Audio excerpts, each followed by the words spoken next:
asking him, how he did it, what he did, and he would talk to me in his high-pitched voice and stuff like that, and tell me a few little secrets. Tony Gwynn was phenomenal. And the one year when McGuire and Sosa were going back and forth with the home runs, we'd be standing on the field playing against the Mets or whoever we were playing against. And we would I'd be yelling over at Doug Landville in center field, and he'd be like, "No way, man!" We were just unbelievable what Sosa and McGuire were doing matching up. And then the pitchers of that time, Randy Johnson, Greg Maddux, Mariano Rivera, when you know what's coming and he still explodes your back.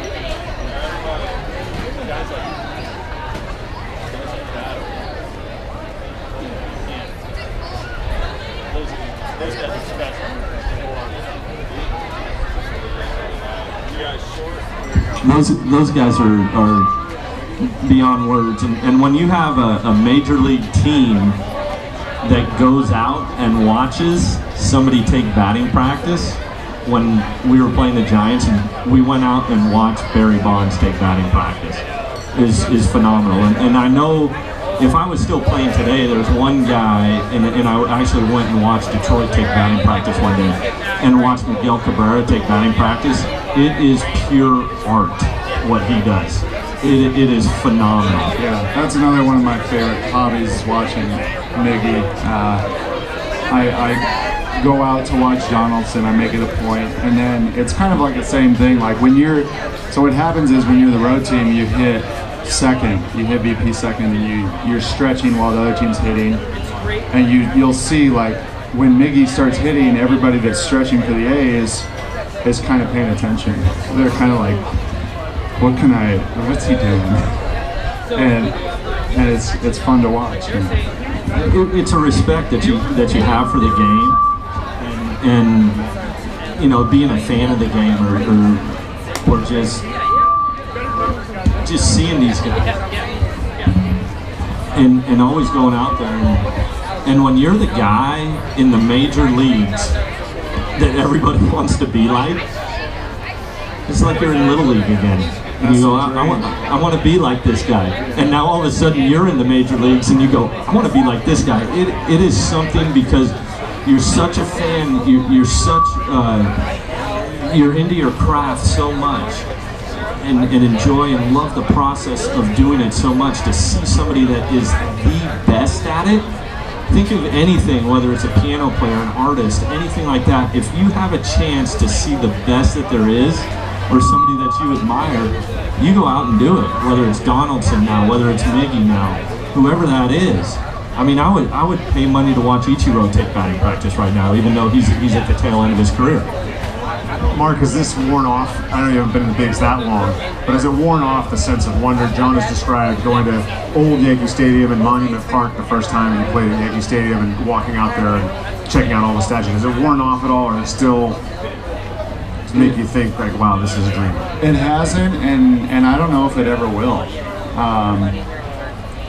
Just walking in every day. I mean, it doesn't matter if you're in Minneapolis or Kansas City or walking into Fenway Park, which is my favorite place to go. But I'll never take for granted the opportunity I have to get to go into those amazing stadiums, play against the best players in the world, and you're like, oh, I'm playing first base, and Albert Pujols is talking to me right now about how good I am, or like stuff like that. I'll never get used to it.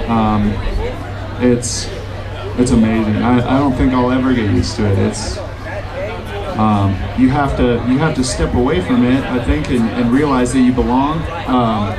But yeah, it's amazing. That's an important thing you just said. You got to realize you belong, right? Otherwise, you're not going to be participating very long. Yeah, I mean, I think in the first month, I would say my rookie season, I don't know if Zub probably could relate to this, is you can't believe you're there. You're like, what happened? All of a sudden I'm here, and I guess I belong here. But I think that's an important thing, is you got to kind of realize, yeah, well, damn right you belong. You should be there, and that's a big part of realizing that is a big part of the confidence and stuff you need to get you through the big leagues. Well, I think all A's fans are looking forward to getting you back out there next year, and I'm glad the hit's feeling better. Let's wrap it up on this. Change sports. Cal playing Texas tonight. We've got two Cal guys here. What's your pick? What's going to happen tonight in Berkeley? You know, Texas is, I think they're riding high. I don't know what they did last week. They played nobody in the morning. Okay. They beat Notre Dame. Well, I think Texas is riding high. Go Bears! They beat Notre Dame. Go Bears!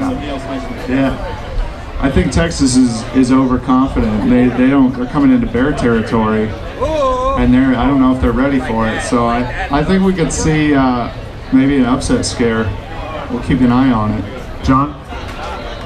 Cal, Texas, huh? Yeah. Cal beat them last year by a point down in Texas. I don't think Cal has any answer for their running game. There are two running backs and their quarterback that runs on their only chance is if their freshman quarterback for Texas makes a lot of mistakes. Otherwise I see about Texas 60, Cal 40. Okay. You know, they've seen them. This is my thing with Texas is you've seen them now back to back running this hurry up offense. You got to be ready for that, and I think if you're ready for that, I think we got a shot. All right. Ladies and gentlemen, Mark Canha of the Oakland Athletics, John Zuber, your Section925.com baseball insider. Guys, thanks for coming back inside the Pod Center. I'm going to give you a chance to make a plug. I didn't warn you about this, Mark. John always has his. If you got something you want to plug, you can. Actually, I want you to plug your Big League Foodie. I want to talk about that on your plug. John, you think about yours. Before they do theirs, let me do ours. If you haven't already, go up the street to Venture Quality Goods, our sponsor, 3571 Mount Dale Boulevard. Get yourself some clothes. They also have Kevin Durant jerseys and signed baseballs. Durant was signing baseballs at Pac-Bell Park last night. If you want to sign Kevin Durant baseball, it's up there at Venture Quality Goods. And Squeaky Pops, When do I get the Canha bubble? the all-natural frozen treat favorite kids and adults alike. Mark, Big League Foodie, promote the Big League Foodie on Instagram. Oh yeah, just if you're a fan of good food, come check it out. There's so much good food in this area, and I think, you know, I don't post anything on that page that I don't like. It's all stuff that's really good. I do go to restaurants and not post them if they're not that good. So it's kind of like my just best picks of the Bay Area and other places. There's a lot of big league cities on there as well. So check out at Big League Foodie on Instagram. That's Mark's Instagram account for his foodie work that he does. Zuber, what's your plug going out? The funny thing is, my youngest daughter told me today, you know, Mark Canha does a food critic thing on his Instagram. Because apparently she follows him on it and gets that going. But you know, my plug today is for a guy named Blake Smith, a California Golden Bear. Oh! And Smitty played for us. He came to us from Modesto, and he was a third baseman, right fielder. We also turned him into a pitcher. He threw about 95, 96, 97 miles an hour, and he was a left-handed hitter with big pop. Got drafted by the Dodgers in the second round as a fielder. After about 3 years, that wasn't working out, so he switched to a pitcher. And he just got called up in September by the Chicago White Sox, and now he's pitching out of their bullpen. So it's been a long road for Blake, a lot of ups and downs, and you know, just him sticking with it, man. I'm so proud of him and be able to call him one of the players that I coach. That's great shot. Guys, thanks again for coming in. Toodaloo, let's go out and have a Joe Roth type day.